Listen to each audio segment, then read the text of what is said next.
So today I stumbled on this Reddit thread in chessbeginners where a user was asking some questions about their games and what went wrong. They couldn't quite figure it out on themselves. And since I have had a wish and I have been thinking about reviving my YouTube channel and thinking in which direction I wanna go, and I wanted to post a little bit more instructive content aimed at lower rated players, I thought this might be a good opportunity for me to do so. So in this video we are going to take a look at this relatively short game and see what exactly we can learn from it and how we can maybe aim to avoid some of the mistakes that were made in this game. I hope you guys will enjoy it.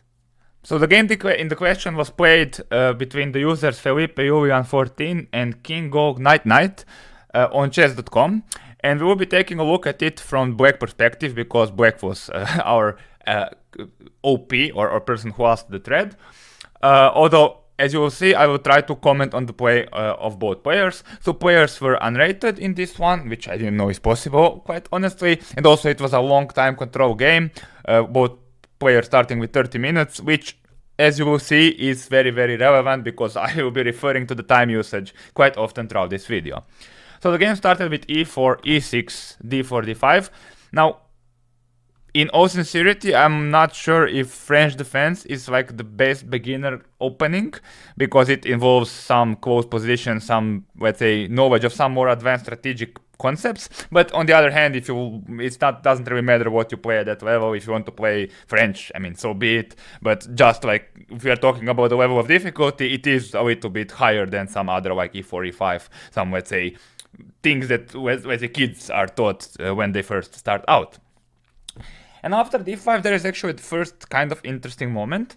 Okay, white played e5, which is a perfectly natural move, but the problem with this move is that it kind of closes up the position, and then it goes for those strategically difficult maneuvering positions that do require some knowledge of such strategic concepts such as pawn chains, attacking the base, attacking the front, and so on and so forth. So in that sense, if you're white and you're faced against French defense, I would rather maybe recommend, if you are just starting out, to play something simpler and to first try to follow the opening principles. And one of the opening principles says develop the knight, and in particular this knight on c3 going to c3 or d2. I think it's a little bit, I mean, it's not easier to play, but it does require a little bit less knowledge, comparatively speaking. But in general, like I think your first goal as a beginner should be simply to get the pieces out and try to castle as soon as possible, and not to move your pawns twice. Although this is perfectly natural and very good theoretical move.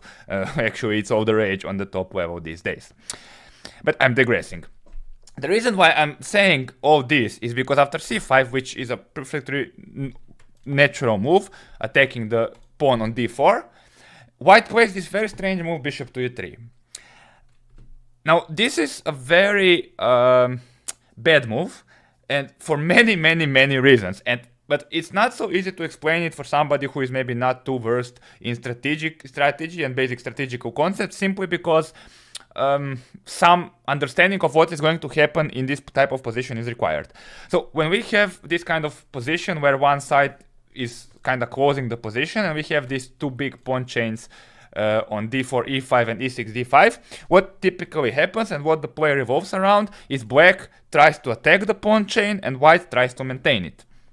So in that regard, with the move c5, black has already attacked the pawn on d4, and what will happen in the next few moves is black will aim to increase the pressure even further. So moves like knight c6 will happen, queen b6 will happen, and those are the typical moves, and then increasing the pressure on d4, which is for the moment called the base of the pawn chain. Now, if white is to anticipate that, and white knows that this will happen, then they need to do something and defend this pawn. And of course, the move bishop to e3 does so, but in not so optimal way, I would say. Because first of all, you're developing a bishop, and we all know develop the knights before the bishops. And also, you are leaving this b2 pawn unprotected. And kinda inviting black to play the move queen to b6 and attack this pawn. And that is all the same, the plan anyway, right? Now, one additional thing in this position is, what you want to do typically when you have such a pawn chain, you want to be able to keep the chain with the pawns, right? So this is why the main move in this position is the move c3. And the idea here is if black ever takes on d4, c takes d4, white wants to recapture with a pawn and keep the pawns in the center. Now there is a lot to be said about controlling pawn with the pieces and blah blah blah. It's much more deeper than that. But the general idea is this: you kinda want to keep your pawn chains fluent and well protected and continued. And the problem with bishop to e3, the problem with bishop to e3 is that after bishop to e3, when black takes on d4, which I think they can do immediately, you can't recapture with this pawn. You have to take with the bishop or the queen. And if I take with the bishop, then black can already consider moves such as knight to c6, attacking the bishop. And now if we manage to get that bishop, this is already some sort of achievement because we get the bishop pair and we eliminate this piece is typically good for white in these kinds of positions, or important defender of the dark squares. And that's one of the drawbacks that could have been exploited. The other one is, of course, queen to b6, which not only attacks d4, but also attacks the b2 pawn. And now, because the bishop has departed, white needs to do something about it.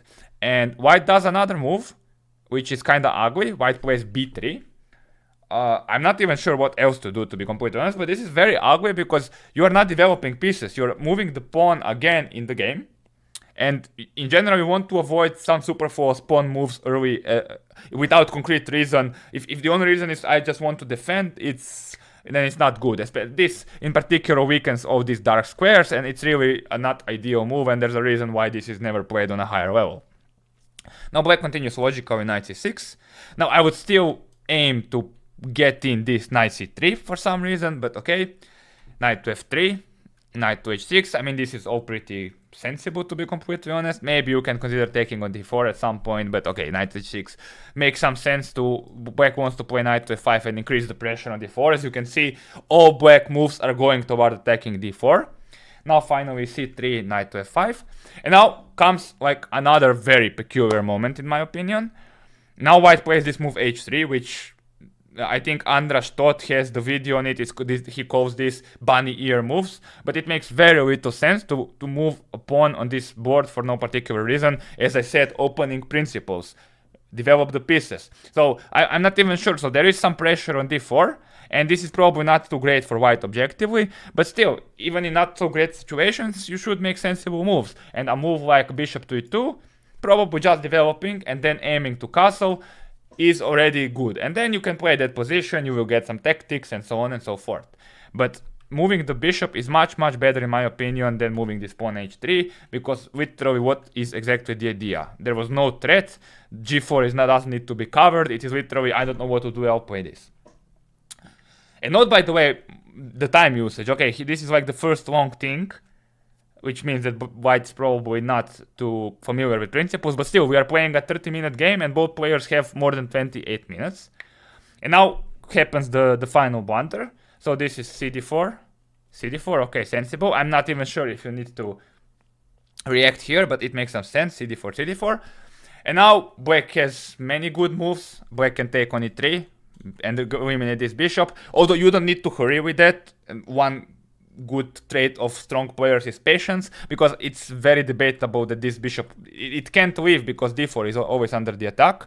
So you can maybe aim to finish development with any of the moves, such as bishop to d7, bishop to b4 check, bishop to e7, and then castle. I would maybe go for some like bishop e7 castle at that level, because there's really no need to aim to do some action before you complete your development. Instead, black played knight f to d4, and this is like a basic tactical blunder, because I mean, I don't know, somebody in that thread also wrote that it's a counting problem because white has 3 defenders and you have only 3 attackers, so you can't really do that and there is no tactic going. But more importantly, what really bothers me when I see such a blunder is the time spent. So black had 29:29 on the clock and played this, and they had 29:28 left. So they played it in what, like 1 second or something. So if you are playing 30-minute game, why are you moving in 1 second and losing in 13 moves? Like, if you don't have the time or patience to play blitz or something. Like this is like fooling yourself that you are playing longer time control when you're actually not. So I also mentioned already that in the previous video from the typical mistakes series, and it's a very, very common theme for all amateurs, especially for some reason in online play. And here after bishop to d4, I'm not even sure if that's the best move. Here bishop c5 was played. As I mentioned in my response to that thread, when you are down, so when this happens and you blunder, when you are down material, you typically want to avoid exchanges. So I don't know, like even just moving the queen somewhere is already better.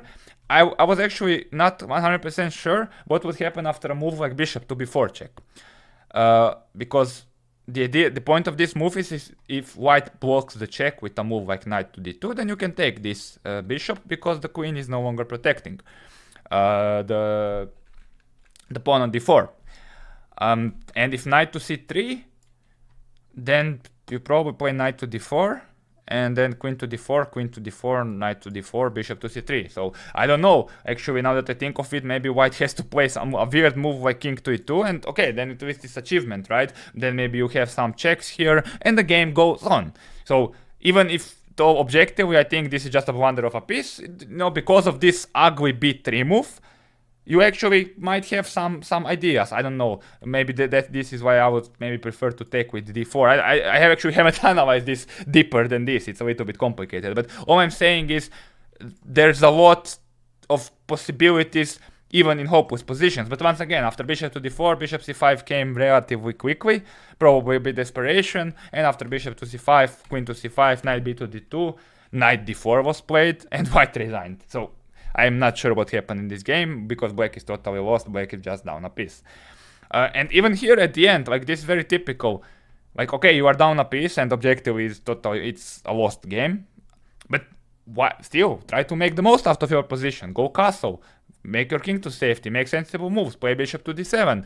Do something developing, and that makes your position the best under the circumstances, because knight d4, it invites further exchanges. It really doesn't do that much. Okay, you are threatening maybe queen to c2. Sorry, I lost my browser just died for a moment. Hang on, so I'll get it back in a moment, and I don't feel like editing this. So yeah,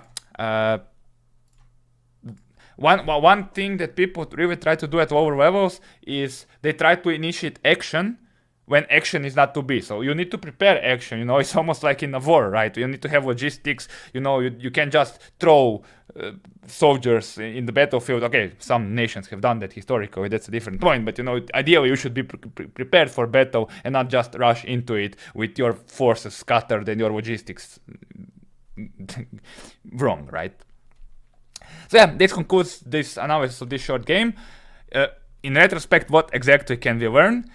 Yeah, I mean, one learning point is if you have pawn chains, try to keep them as protected as possible and keep them connected and protect your weak pawns with the other pawns if possible. Try to stick to the basic opening principles, which is don't make unnecessary pawn moves, develop your knights before the bishops, and so on. And yeah, don't play too fast, I think. Like, count the defenders, but don't play instantly, especially in longer time control games. And already with that little adjustment, you can see significant improvements in your game. And yeah, I hope that you will manage to do so, and that you have found this video useful.